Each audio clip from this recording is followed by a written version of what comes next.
السلام علیکم ورحمۃ اللہ وبرکاتہ۔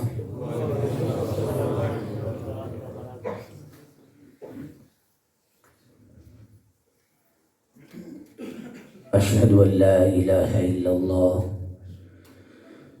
واشہد ان محمدا عبدہ ورسولہ، اما بعد فاعوذ باللہ من الشیطان الرجیم، بسم اللہ الرحمن الرحیم۔ أَيَئِدُكُمْ أَنَّكُمْ إِذَا مِتُّمْ وَكُنْتُمْ تُرَابًا وَعِظَامًا أَنَّكُمْ مُخْرَجُونَ۔ وقال اللہ تبارک وتعالی فی الکلام المجید والفرقان الحمید، یخرج من بین الصلب والترائب إنه على رجعه لقادر یوم تبلی السرائر فما له من قوة ولا ناصر۔ صدق اللہ مولانا العظیم۔ وقال النبی صلی اللہ علیہ وآلہ وسلم، والذی نفسی بیدہ ما من متعلم یختلف إلى باب عالم إلا كتب الله له بكل قدم عبادة سنة۔ صدق رسول اللہ صلی اللہ علیہ وآلہ وسلم۔ ان اللہ وملائکتہ یصلون علی النبی یا ایہا الذین آمنوا صلوا علیہ وسلموا تسلیما۔ الصلاة والسلام علیک یا سیدی یا رسول اللہ وعلی آلک واصحابک یا سیدی یا خاتم النبیین۔ حمد و صلات کے بعد مقتدر سادات اکرام، علماء ذوی الاحتشام، حاضرین و سامعین مکرم، بالخصوص استاذ العلماء فاضل محتشم قبلہ علامہ مولانا مفتی طیب عالم مدنی صاحب زیدہ شرفہ، فاضل محتشم استاذ العلماء قبلہ علامہ مولانا محمد احسان صاحب رضوی زیدہ شرفہ، فاضل محتشم مجاہد اہل سنت حضرت قبلہ علامہ مولانا ریاض احمد صاحب صدیقی دامت برکاتہم العالیہ والقدسیہ، گمن صاحب اور دیگر منتظمین جن کے اسماء مبارکہ لیے گئے، دیگر علماء تشریف فرما ہیں، معززین اور ان شہزادیوں کے بالخصوص والدین اور سرپرست اور دیگر قرآن مجید کی طلب میں آنے والے جتنے بھی لوگ ہیں، اللہ تعالی ہم سب کی حاضری کو قبول فرمائے۔ قبلہ علامہ صاحب نے مختصر وقت میں کھانے پر اس جامعہ کا تعارف کرایا، دل باغ باغ ہو گیا، اور آپ لوگوں کی کوششیں کاوشیں اصل میں یہی زندگی ہے، یہی حقیقت ہے اور یہی سرمایہ ہے۔ یہ ایسی کمیٹی ہے جب نکلے گی بلے بلے ہو جائے گی۔ اللہ تعالیٰ ان والدین کو مزید شرف یابی فرما دے اور فیض یاب فرما دے، ان بچیوں کے مقدر مزید بلند فرما دے، اور ہمارے معاشرے میں ہماری جو بیٹیاں ہیں انہیں سیدہ پاک کی سیرت طیبہ کا نور ہمیشہ کے لیے نصیب فرمائے۔ حقیقت تو یہ ہے کہ اسلام بندے کی سوچ بدلتا ہے، اور جب سوچ بدلتی ہے تو زندگی کے رخ بدلتے ہیں۔ یعنی آپ کے کردار کے پیچھے ایک سوچ ہے، چاہے وہ پازیٹیو ہے یا نیگیٹو ہے، رائٹ ہے یا لیفٹ ہے، بنیادی طور پر ایک سوچ پیچھے کام کر رہی ہے۔ اسلام اس سوچ کو طہارت دیتا ہے، سبحان اللہ، سوچ کو پاکیزگی دیتا ہے، اور اس سوچ کو بلندیاں دیتا ہے۔ دیکھیے، جب وہ سوچ تطہیر کے مرحلوں سے گزرتی ہے تو وہ انسان جانوروں کی زندگی سے نکل کر حقیقی زندگی کی طرف منتقل ہوتا ہے۔ دیکھیں، یہ جو زندگی ہے عموماً جو آج ہم گزار رہے ہیں، پیدا ہوئے، بڑے ہوئے، تعلیم لی، شادی ہوئی، بچے ہوئے، گھر بنائے، چلے گئے، یہی ہمارا دائرہ ہے بنیادی طور پر۔ اور مرکزی طور پر ہمارے دو کام ہیں، بچے پیدا کرنے، گھر بنانے، جائیداد بنانے۔ یہ مرکزی ہمارے دو کام ہیں۔ آج میں سوال یہ کرنا چاہوں گا اس روحانی دسترخوان پر جمع ہونے والے خوش نصیب لوگوں کو کہ صرف بچے پیدا کرنا اور گھر بنانا یہ تو جانور بھی کرتے ہیں، گدھے بھی بچے پیدا کرتے ہیں، اور دیگر جانور، چڑیاں بھی گھونسلے بنا لیتی ہیں جنگلوں میں۔ ظاہر ہے جانور ہے، اس نے اپنے انداز میں رہنے سہنے کی جگہ بنانی ہے۔ انسان ہے، اس نے اپنے انداز میں بنانی ہے، لیکن بنیادی طور پر وہ رہائش بنا رہا ہے، اور بنیادی طور پر وہ افزائش نسل کر رہا ہے جو جانور بھی کر رہے ہیں۔ یہی اگر یہ زندگی ہے تو جانور کی زندگی ہے اور انسان کی زندگی میں کیا فرق ہے؟ اور انسان گزر کے چلا جاتا ہے اور اپنی زندگی کے لمحے گزارتا ہے، بس ٹھیک ہے، رخصت ہوگی۔ وہ کون سا انسان؟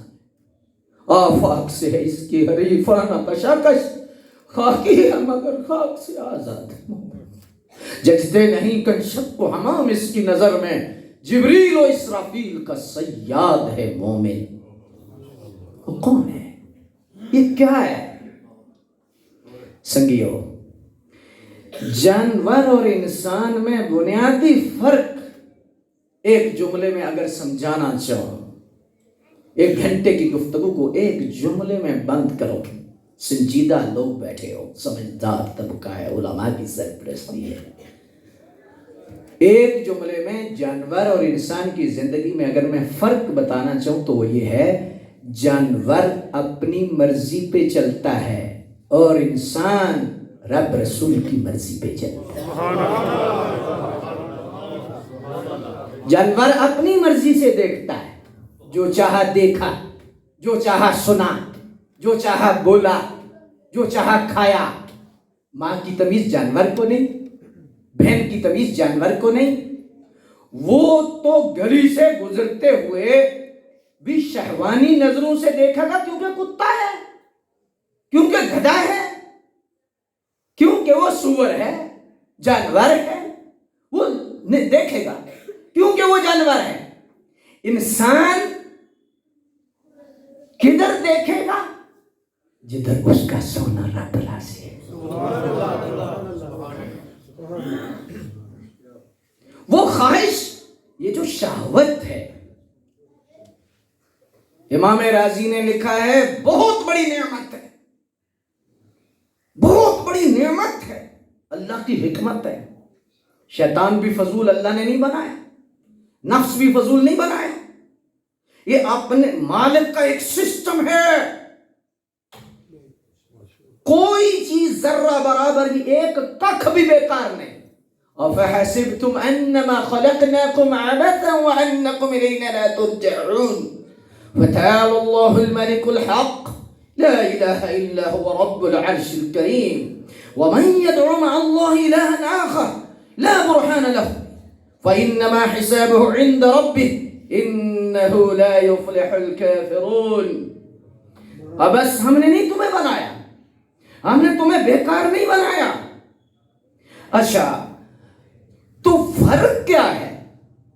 فرق صرف یہ ہے جانور من مرضی والا ہے، انسان رب مرضی والا ہے.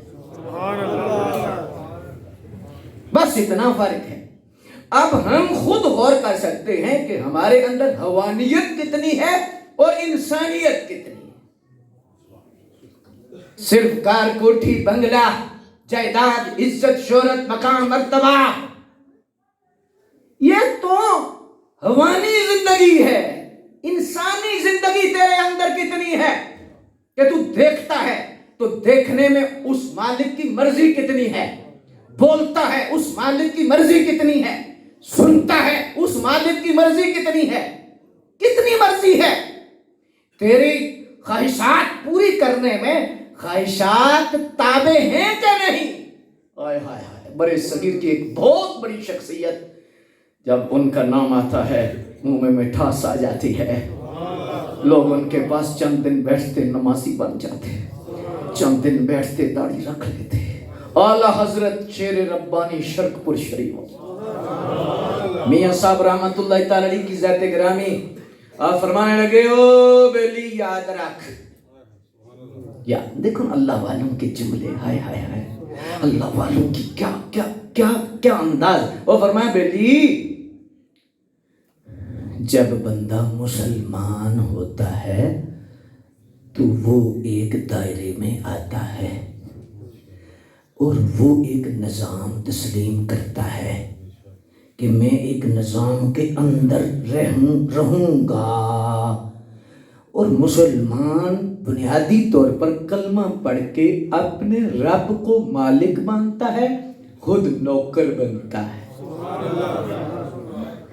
اس کو مالک مانتا ہے. پھر پنجابی میں آپ کا جملہ ہماری ہزاروں تقریروں پر بھاری ہے.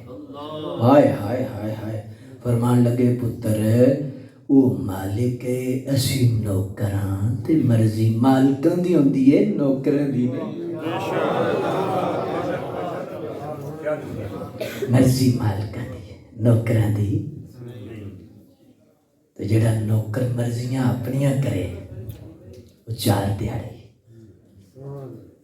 سنگیو صرف ہم نے غور کرنا، دیکھو نا انسان ہے، یہ ناف کے اوپر ایک رب نے نظام رکھا ہے انسانیت کا، ناف کے نیچے حوانیت ہے. دونوں کو اللہ نے ملایا ہے، حوان اور انسان کو ملایا ہے رب نے. اور اگر اوپر والے حصے کا نیچے والے پہ کنٹرول ہے تو انسان ہے، اگر نیچے والے کا کنٹرول ہے تو حوان ہے. فرق صاف ظاہر ہے. میں اور آپ کسی مفتی صاحب سے پوچھنے کی ضرورت نہیں، علامہ اویسی صاحب سے بالکل پوچھنے کی ضرورت نہیں کہ بلا حضرت تشریف لائے ہیں، استاذ القراء والحفاظ حضرت سے پوچھنے کی ضرورت نہیں. اللہ نے قاضی اندر بٹھایا ہے، اس سے پوچھ تو انسان کتنا ہے اور حوان کتنا ہے، تیری انسانیت کتنی ہے اور تیرے اندر حوانیت کتنی ہے. خود بخود رزلٹ آ جائے گا اور سامنے سب کچھ آ جائے گا. تو سنگیو اسلام نے اس سوچ کو بدلا ہے اور اس سوچ میں بہت ساری سوچیں فکریں اسلام نے ان کی تطہیر کی ہے. اور بنیادی طور پر اسلام نے انسان کو یہ فکر بار بار جتلائی ہے 370 سے زیادہ مقامات پر درس قرآن کی اس نشست میں. اور علم و علماء کی فضیلت اور اس خاص نشست میں کہ بلا میں صرف اتنا عرض کروں گا کہ جس فکر کو قرآن نے بار بار بیان کیا ہے وہ فکر اگر پاکیزہ ہو جائے، زندہ ہو جائے، اندر آ جائے تو انسان بہت جلدی پاکیزہ ہو سکتا ہے، بہت جلدی اس کی تطہیر ہو سکتی ہے۔ وہ سوچ کیا ہے؟ وہ بنیادی طور پر سوچ ہے کہ یہ جہان جس میں آیا ہے، اس جہان کے بعد ایک جہان ہے، اس جہان میں اس جہان کے بارے میں پوچھا جائے گا۔ اے عالم ارواح میں تو تھا، تیرا سفر شروع ہوا، باپ کے صلب میں آیا، ماں کے رحم میں آیا، بچے نے سمجھا یہی جہان ہے، لیکن جب نکلا اس نے سمجھا یہ جہان ہے۔ لیکن جب اس جہان سے جائے گا، امام غزالی فرماتے ہیں کہ ایک انڈے میں بچہ ہوتا ہے مرغی کا، تو وہ جب اندر ہوتا ہے تو سمجھتا ہے یہی ساری دنیا ہے، اتنی بڑی دنیا ہے، لیکن جب انڈا پھٹتا ہے اجی تو انڈے سے باہر نکلتا ہے تو کہتا ہے بلے بلے بلے اتنا بڑا جہان۔ امام غزالی فرماتے ہیں رب کعبہ کی قسم، انسان جب اس دنیا سے آخرت میں جاتا ہے بالکل اسی طرح محسوس کرتا ہے میں انڈے سے نکل کر اب عالم میں آیا ہوں، اب عالم میں آیا ہوں، اب آیا ہوں۔ وہ کتنا بڑا جہان ہوگا جہاں نبی ہوں گے، امام الانبیاء ہوں گے، ولی ہوں گے، غوث ہوں گے، قطب ہوں گے، ابطال ہوں گے، اوتاد ہوں گے، صحابہ ہوں گے، تابعین ہوں گے، تبع تابعین ہوں گے، مجاہدین ہوں گے، شہداء ہوں گے، صالحین ہوں گے۔ داتا کا ڈیرا ہوگا، غوث اعظم ہوں گے، غریب نواز ہوں گے۔ اللہ اکبر، کتنا بڑا جہان کہ اس جہان سے لوگ جا رہے ہیں، اس جہان میں منتقل ہو رہے ہیں اور اس جہان میں رہ رہے ہیں۔ سنیو کتنا بڑا جہان ہوگا۔ اصل جہان تو وہ جہان ہے۔ آج علامہ طیب عالم صاحب، احسان رضوی صاحب اور یہ ساری ٹیم، ان کی کوشش ہے سنگیو ایسی کمیٹی ڈالو کہ جب اس انڈے سے نکلو اس جہان میں جاؤ سبحان اللہ، تو تمہیں پتا چلے ہم زندگی گزار کے، تمہیں پتا چلے کہ ہم کسی جہان سے آئے ہیں اور کسی جگہ آئے ہیں۔ اللہ اکبر، سر جھکا کے نہیں، فخر سے سر اٹھا کے ہم حضور کے امتی ہیں، ہم سرکار کے امتی ہیں۔ اللہ اکبر۔ تو اس لحاظ سے مقتدر سامعین حضرات، یہ جو فکر ہے، اس فکر، اب وقت کے دامن میں گنجائش اور وسعت بہت کم ہے، لیکن اس فکر کا رد آج تک بعض جگہ جو ہے وہ جلی حروف میں ہو رہا ہے، بعض جگہ خفی حروف میں ہو رہا ہے۔ ابو جہل کی نسل مری نہیں، مشرکین کی نسل مری نہیں، ابو لہب کی روحانی اولاد مری نہیں، ابو لہب کی روحانی اولاد بھی قیامت تک ہوگی اور صدیق اکبر کے غلام بھی قیامت تک، یزید کی نسل بھی قیامت تک ہے اور حسین کے روحانی بیٹے بھی قیامت تک۔ تو اس لحاظ سے آج وہ نسل جس نے اس وقت انکار کیا تھا، اس وقت اس انسان نے نبیوں کے سامنے انکار کیا کہ یہ سمجھ نہیں آتی، یہ پتہ نہیں کیا، کیسے سمجھ سکتا ہے بندہ کیا ہے جی، بندہ قبر میں چلا جائے، مر جائے، ہڈیاں مٹی ہو گئی ہیں، جسم ختم ہو، یہ کیسے زندہ ہو سکتا ہے؟ عقل نہیں مانتی۔ مشرکین کی سوچ تھی۔ اللہ کے نبیوں کے سامنے ڈٹ گئے۔ ہود علیہ السلام سامنے ہیں، ایک کافر، ایعدکم انکم اذا متم وکنتم ترابا وعظاما انکم مخرجون۔ یہ کیسے ہو سکتا ہے؟ آپ جو تبلیغ کر رہے ہیں ہماری عقل میں نہیں آ رہی۔ یار دیکھو کتنا یہ دیدہ دلیر ہے۔ عقل پیدا کس نے کی ہے؟ اسے پیدا کس نے کیا ہے؟ اس کے مقابلے میں کھڑا ہو گیا، اس کے مقابلے میں اسی سے لڑائی۔ ہائے ہائے ہائے، وقال الانسان وجولا۔ علی اللہ اکبر۔ میرے اور آپ کے کریم محبوب طائف کے میدان میں ہیں، ایک کافر دو ہڈیوں کو پکڑتا ہے، پکڑ کر جھاڑتا ہے، دھول نکلتی ہے، جب دھول نکلتی ہے تو وہ سوال کرتا ہے کریم آقا سے۔ قرآن نے اس سوال کو بھی درج کیا اور قیامت تک اس کا جواب بھی دیا۔ سورہ یاسین کا آخری رکوع پڑھیے، سورہ یاسین شریف پر غور کیجئے۔ بیماری یہ ہے کہ ہم قرآن سمجھ کے پڑھتے نہیں ہیں۔ یہ جو مشن ہے علامہ صاحب کا، یہ نسلوں کو قرآن سمجھانا ہے، قرآن سمجھانے کا پروگرام ہے جامعہ خدیجۃ الکبریٰ کا، کہ قرآن سمجھ آ جائے۔ ایک بچی قرآن سمجھ گئی، ایک خاندان قرآن سمجھ گیا، ایک نسل قرآن سمجھ گئی، ایک نسل آباد ہو گئی۔ اللہ اکبر۔ قرآن نے اس وقت جواب دیا، اس کا سوال بھی نقل کیا، اور کیا سوال تھا اس کا؟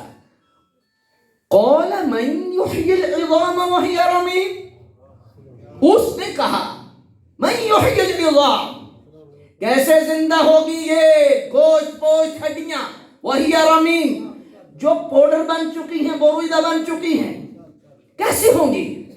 رب نے فرمایا محبوب آپ ان سے فرمائیں، قل محبوب آپ فرمائیں۔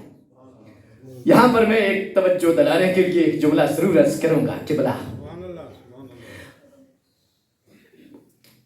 قرآن میں کوئی بندہ گڑبڑ نہیں کر سکتا، وہ حافظ خود خدا ہے اور نور مصطفیٰ ہے۔ میں نے جملہ آخری جو بولا ہے اس پر 1 گھنٹہ تقریر ہو سکتی۔ خود خدا ہے، محافظ اور بذریعہ نور مصطفیٰ ہے۔ قرآن کی حفاظت حضور کا نور کر رہا ہے، حضور کے نور کے ذریعے قرآن کی حفاظت ہو رہی ہے۔ یہ علادہ موضوع ہے۔ بہرحال قرآن کو کسی نے نہیں بدلا۔ دھاندلی کدھر ہوئی ہے؟ ترجمے میں دھاندلی ہوئی ہے، تفسیر میں ادھر آ کے گڑبڑ ہوئی ہے۔ ترجمہ وہ پڑھو جس ترجمے میں قرآن کی ترجمانی ہو۔ قرآن کی ترجمانی کرنے والا ترجمہ پڑھو۔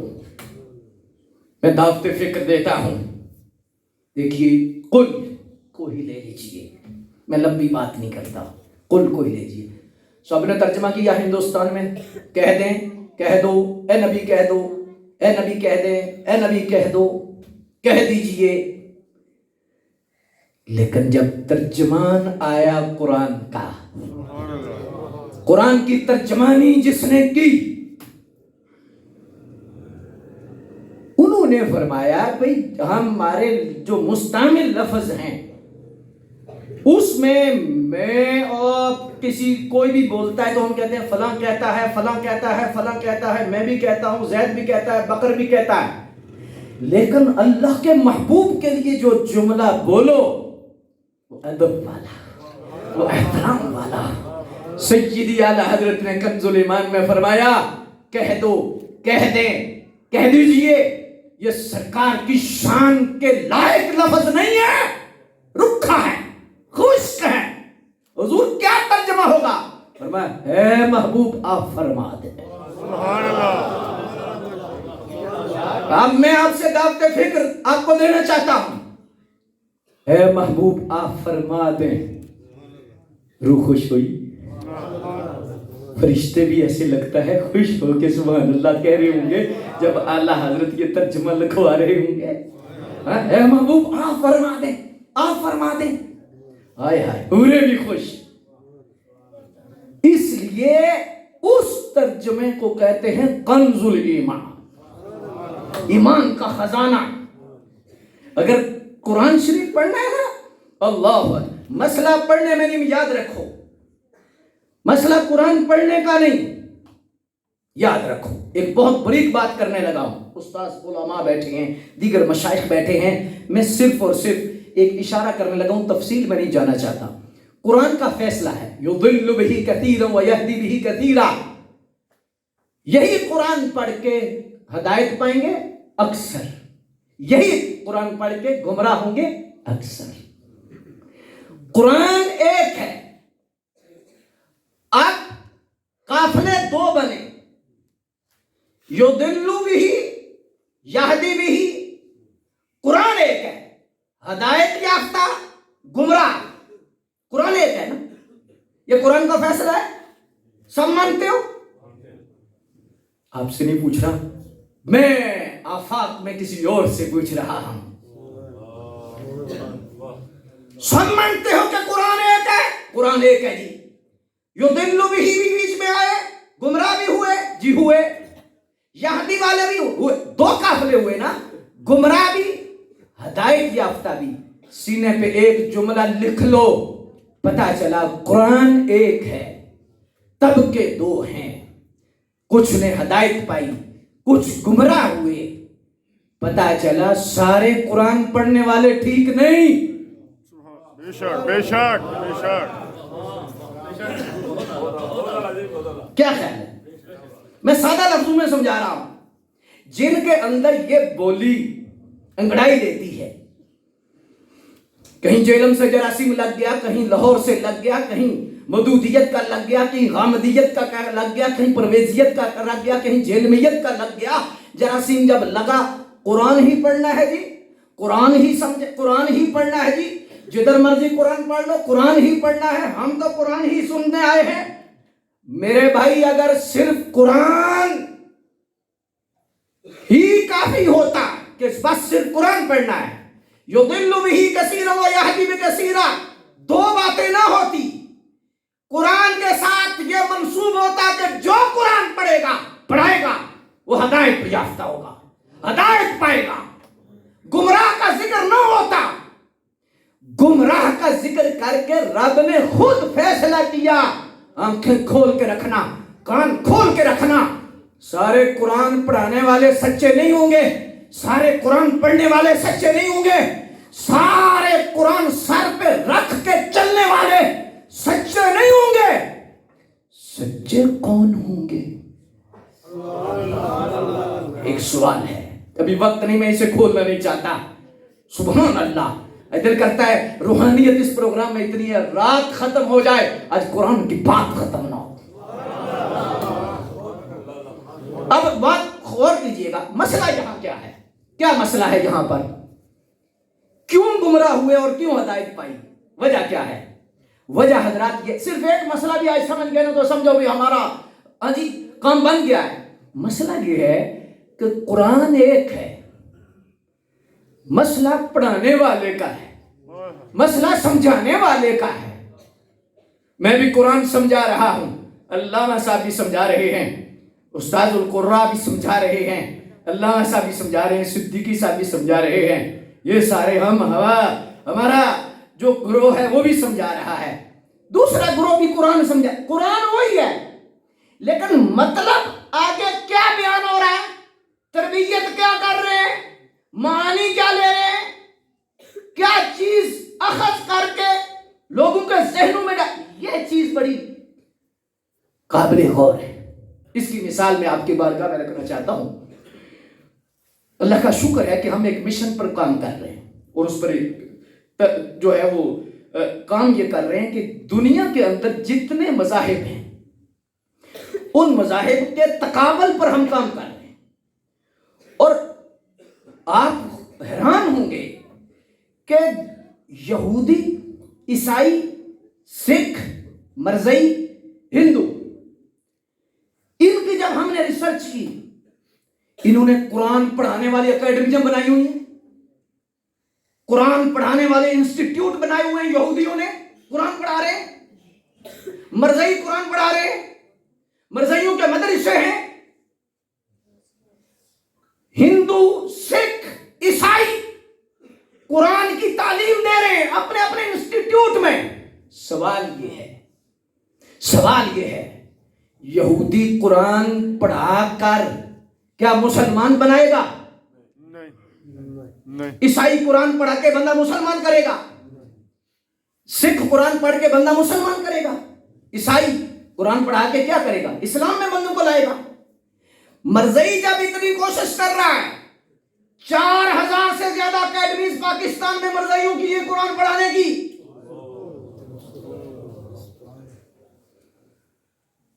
آپ کے چیف جسٹس کو ویسے ہی دورہ نہیں پڑا, ایسے ہی دورہ پڑ گیا.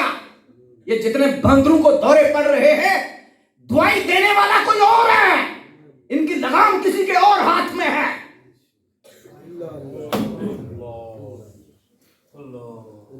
مرزئیوں کی اکیڈمیاں ہیں, اب سوال یہ پیدا ہوتا ہے، اب وقت نہیں میں اس موضوع پہ جاؤں اور کھولوں، لیکن سوال یہ پیدا ہوتا ہے مرزائی جب قرآن پڑھائے گا تو بندہ مسلمان بنائے گا؟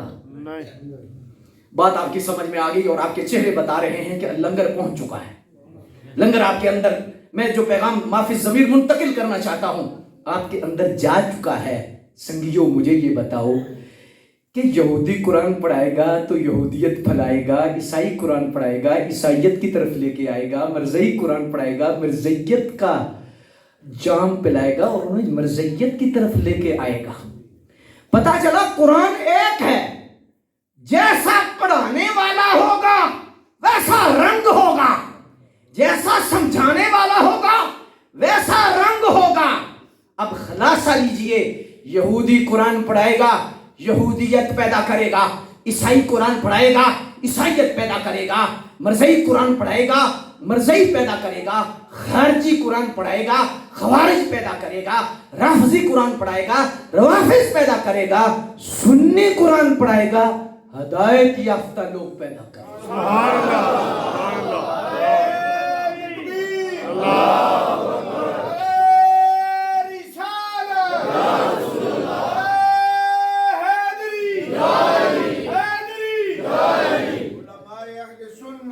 بات سمجھ میں آئی یا نہیں آئی؟ یہ عقدہ کھولنا ضروری ہے. جی اسد قرآن ہی پڑھنا جی، مولوی صاحب فرقے کی بات کر گئے، مولوی صاحب تفرقہ ڈال گئے، مولوی صاحب یہ کر گئے. اللہ کے بندو فرقے کی بات نہیں کر رہے، ہم فرق بتا رہے. یضل بہ کثیرا کدھر گئے؟ کثیرا، قلیلہ بھی نہیں، کثیرا. وہ کون ہے؟ آخر سیالکوٹ میں تو ہوں گے، آخر گجرات میں تو ہوں گے، لاہور میں تو ہوں گے، پاکستان میں تو ہوں گے، ہندوستان میں تو ہوں گے، افغانستان میں تو ہوں گے، پورے جہان میں ہوں گے. یضل بہ کثیرا یہدی بہ کثیرا. اب آنکھیں تو نے کھولنی ہے کہ تو نے دائیں طرف جانا ہے یا بائیں طرف جانا ہے. تیری یہ سوچ نہیں ہونی چاہیے میں نے قرآن ہی پڑھانا ہے، میں نے قرآن ہی پڑھنا ہے. نہ، صرف قرآن نہیں، قرآن وہاں سے پڑھاؤ جہاں قرآن ہدایت دے. اور ہدایت کہاں سے ملتی ہے؟ جس جگہ قرآن پڑھایا جائے اور قرآن پڑھنے والے اور پڑھانے والوں میں نبی کی محبت کی خوشبو آ جائے. بہت ہی گلاں چ فائدہ کوئی نہیں، اساں نیڑی ہوں گل مکاونی ہے. وارث شاہ میاں گلو کریے جڑی اگاں بھی کم ہو. بات سمجھ میں آ گئی یا نہیں آئی؟ اس کی تفصیل اور بھی ہو سکتی ہے، لیکن میں آپ کی بارگاہ عالیہ میں صرف اتنی بات عرض کر رہا ہوں. داخلہ کراتے وقت، بچوں کو پڑھاتے وقت، مدرسے کا انتخاب کرتے وقت صرف قرآن نہیں دیکھنا، صرف دیکھنا ہے کہ ان کا صاحب قرآن سے تعلق کتنا ہے. قرآن اور صاحب قرآن سے کیا تعلق ہے ان کا؟ قرآن تو پڑھنے والے ایسے بھی ہوں گے کہ قرآن اتنا پڑھیں گے قیامت والے دن تک حضور نے فرمایا تم سمجھو گے کہ ایسا تو قرآن کوئی پڑھتا ہی نہیں، ایسا تو پڑھاتے ہی کوئی نہیں. وہ کون ہے؟ وہی خوارج ہیں، وہی بد مذہب ہیں، وہی وہ لوگ ہیں. اس لیے آج درس قرآن اور اس خوبصورت اجتماع میں ترلا لے رہا ہوں. ہم حضور کے کمی ہیں. اپنی نسل کو بچاؤ، اپنے آپ کو بچاؤ، اور یہ ذہن میں رکھو کہ قرآن ہم نے وہاں پڑھانا ہے، بچی ہم نے وہاں داخل کروانی ہے، بچہ ہم نے وہاں داخل کروانا ہے جس جگہ قرآن ہدایت دے. بات سمجھ میں آ گئی؟ اللہ اکبر. اس لحاظ سے مقتدر سامعین حضرات، بات ابھی وہی کھڑی ہے جو میں نے شروع کی تھی. کیا تھی؟ قال من یحیی العظام وہی رمیم. ہڈیاں کیسے زندہ ہو جائیں گی؟ رب نے فرمایا قل، محبوب آپ فرما دیجیے، آپ فرما دیجیے، اے محبوب فرما دیجیے. قل یحییها الذی انشأها اول مرہ وهو بكل خلق علیم الذي جعل لكم من الشجر الأخضر نارا فإذا أنتم منه توقدون أوليس الذي خلق السماوات والأرض بقادر على أن يخلق مثلهم بلى وهو الخلاق العليم إنما أمره إذا أراد شيئا أن يقول له كن. قرآن سنا کرو تو منہ کھولا کرو, چہرہ کھلا دیا کرو, رب کی رحمت کے دروازے کھل جائیں گے. سبحان اللہ, زور سے کہو سبحان اللہ. سبحان اللہ. سبحان اللہ, اللہ اکبر.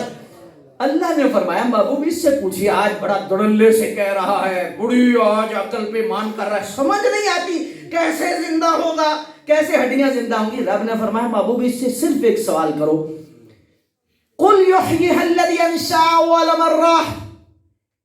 ابھی تو مٹیریل بھی ہے, ابھی تو نقشہ بھی ہے, اس مسجد کو گرایا جائے, نقشہ موجود ہو, مٹیریل موجود ہو, دوبارہ وقت کہا جائے کہ بلا علامہ صاحب ایسی بنانی ہے, دوبارہ بنانا آسان ہے.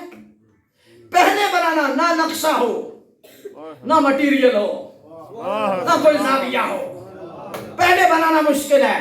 رب نے فرمایا محبوب آج تو قبر میں گیا ہے, یا سمندر میں گیا ہے, یا آگ میں گیا ہے, یا نہ بہایا گیا ہے, یا لٹکایا گیا ہے, یا جلایا گیا ہے, یا ہوا میں اڑایا گیا ہے, جیسے بھی اس کی فکر تھی ایسے اس نے کیا. آج تو اس کا مٹیریل موجود ہے, آج تو اس کا نقشہ موجود ہے, آج تو اس کی ساری چیزیں موجود ہیں, آج تو اس کو دوبارہ بنانا, اس پر تو بات بعد میں کرتے ہیں. اس سے پوچھئے قل یحییھا الذی انشأ اول مرہ. قطرے سے لوتھڑا کس نے بنایا, ہڈیوں کا جالا کس نے بنایا, خوبصورت نقشہ کس نے بنایا, اور پھر اندھیرے کے اندر سونی صورت کس نے بنائی, اور ایسی بنائی الذی خلقک فسواک فعدلک فی ای صورت ما شاء رکبک. 4 قسمیں فرما کے فرمایا والتین والزیتون وطور سینین وهذا البلد الامین لقد خلقنا الانسان فی احسن تقویم. اور تجھے بڑا ہی سونا بنایا, والشمس وضحاها والقمر اذا تلاها والنهار اذا جلاها واللیل اذا یغشاها والسماء وما بناها والارض وما طحاها ونفس وما سواها فالهمها فجورها وتقواها قد افلح من زکاها.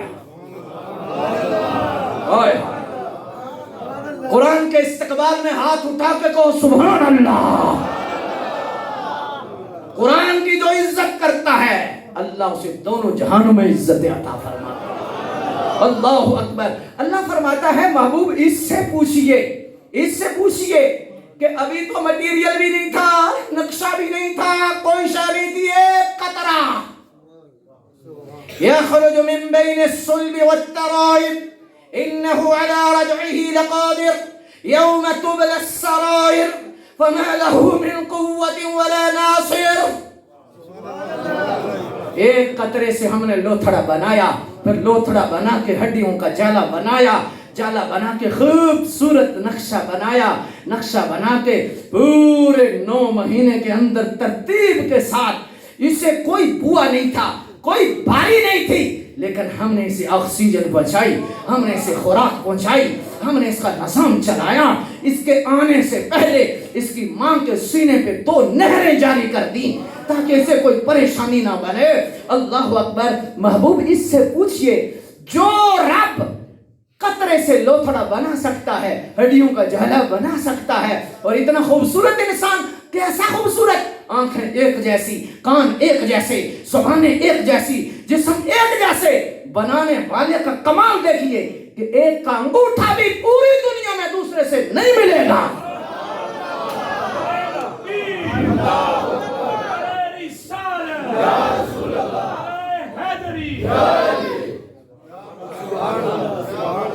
اچھا کہ بلا علامہ صاحب کہتے ہیں او جی مسلمان بیک ورڈ انگوٹھا چھاپے, دستخط کرو.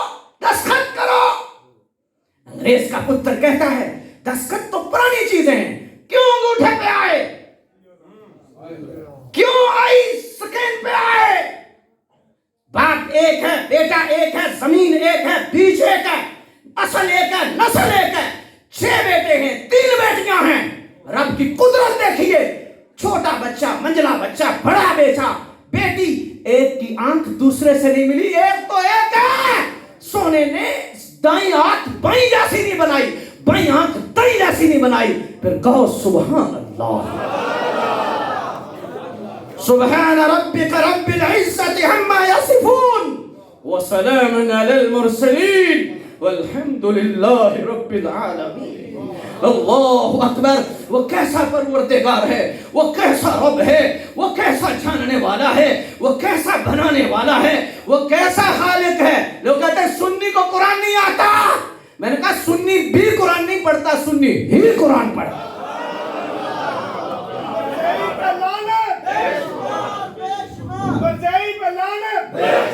اچھا ویسے ہمارا سنگی ہے اور جذبے میں کہہ رہا ہے, لیکن آپ کو کوئی شک ہے؟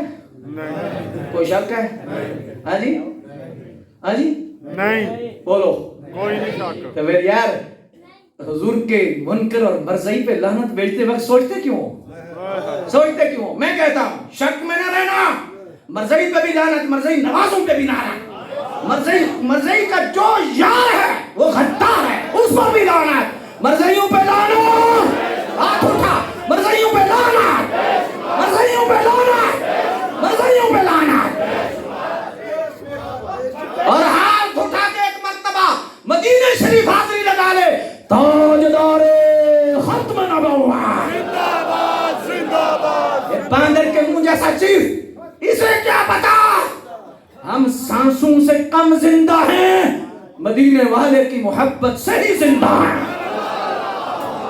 جان تو دے سکتے ہیں, ختم نبوت کے عقیدے پر کبھی بھی کمپرومائز نہیں ہوگا. بے شک.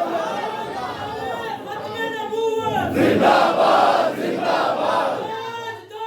ختم نبوت. مجھے مزہ نہیں آ رہا, مجھے مزہ نہیں آ رہا نہ آپ کے ختم نبوت کا جب نعرہ لگتا ہے مدینے والے گنبد خضرا میں خوش ہوتے ہیں. ایسے نعرہ لگاؤ اس باندر تک بھی آواز پہنچے. تاجدار ختم نبوت, تاجدار ختم نبوت, تاجدار ختم نبوت. الذي خلقك فسواك فعدلك. سچی بات ہے, دل کر رہا قرآن پڑھتے رہے, آج درس قرآن ہی ہوتا رہے. اللہ اکبر. نسقيكم مما في بطونه من بين فرث ودم لبنا خالصا سائغا للشاربين. اور میں محبوب ان سے پوچھئے جو آج کہہ رہا ہے سمجھ نہیں آ رہی, دودھ پیتا ہے؟ جی پیتا ہوں. بکری کا دودھ ہے, بھینس کا دودھ ہے, گائے کا دودھ ہے, میٹھا دودھ ہے, چٹا دودھ ہے, شیرین دودھ ہے اور سفید دودھ ہے, خالص دودھ ہے. کبھی غور کیا ہے؟ من بین فرث ودم, ایک طرف گوبر ہے, ایک طرف خون ہے. رات کو کون سا مالک مشین چلاتا رہا کہ جس نے چٹا دودھ دیا, نہ گوبر کی بدبو آنے دی, نہ خون کا رنگ آنے دیا؟ وہ کون ہے؟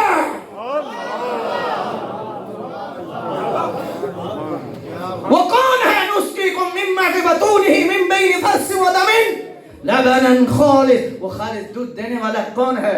تو آخر اللہ نے 370 سے زیادہ آیات میرے سینے میں. فرمایا محبوب ان سے پوچھئے جو قطرے سے لوتھڑا بنا سکتا ہے, ہڈیوں سے جالا بنا سکتا ہے, اندھیرے کے اندر سونا نقشہ بنا سکتا ہے, جو جانور سے گوبر اور خون کے درمیان دودھ نکال سکتا ہے, کیا مرنے کے بعد دوبارہ زندہ نہیں کر سکتا؟ کیا بات. یہ وہ فکر ہے جس فکر کو اسلام بار بار یاد کراتا ہے کہ تو نے ایک ایسے جہان میں آنا ہے, اس جہان کے بعد جس میں تجھے پوچھا جائے گا میں نے مال دیا کہاں خرچ کیا, میں نے اولاد دی تو نے کیا کیا.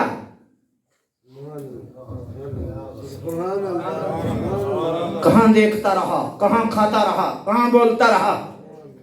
جی اس بے وقوف کی طرف نہ جانا. انہوں فرشتیاں پوچھنا کی جڑا بیٹھا حضور دے کول ہوئے. بات سچی ہے, جو حضور کے کول ہوگا وہ رب کے کول ہوگا, لیکن حضور کے کول بیٹھنے کے لیے نہ نماز, نہ قرآن, نہ ذکر, نہ بچوں کو قرآن پڑھانا ہے, نہ بچوں کو قرآن پڑھانا ہے. سال میں ایک مرتبہ محفل نعت کر دی, دکھیاں پھینک دی, تو حضور کے کول بیٹھے گا؟ این خیال است و محال است و جنو, خبردار, ایسی کوئی بات نہیں. بلے کتنا نمی انہوں فرشتیاں پوچھنا کی جڑا بیٹھا حضور دے کول ہوئے. بات سچی ہے, لیکن کول بیڑا کہیں گی کیسے بیٹھنا کول منہ ہے ہی؟ تیرا چہرہ کیسا ہے، تیرا کردار کیسا ہے، تیرا مال کیسا ہے، تیری سوچ کیسی ہے، کیا ہے تیرے پاس؟ جن کے پاس سب کچھ تھا،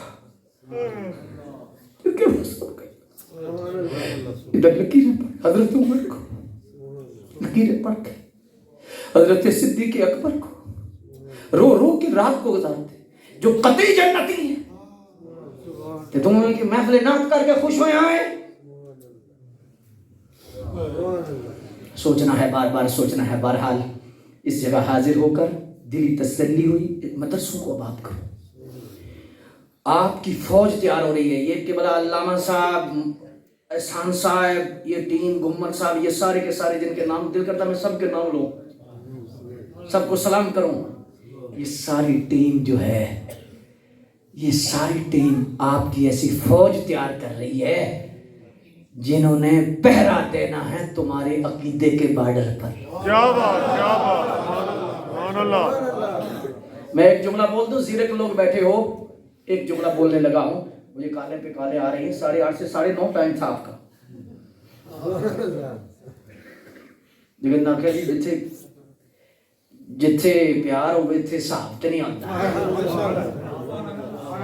پھر کر لیں گے۔ لیکن بات سنیں، یہ بات ذہن میں آپ رکھیے، اللہ اکبر، آپ کی فوج ہے 70% بجٹ لے رہی ہے۔ وجہ کیا ہے؟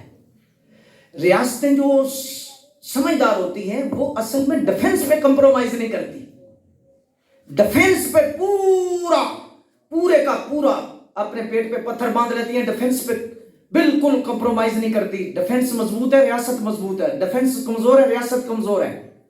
ڈیفنس مضبوط اصل میں کرنا ہوتا ہے، چاہے 70% بجٹ لگ جائے۔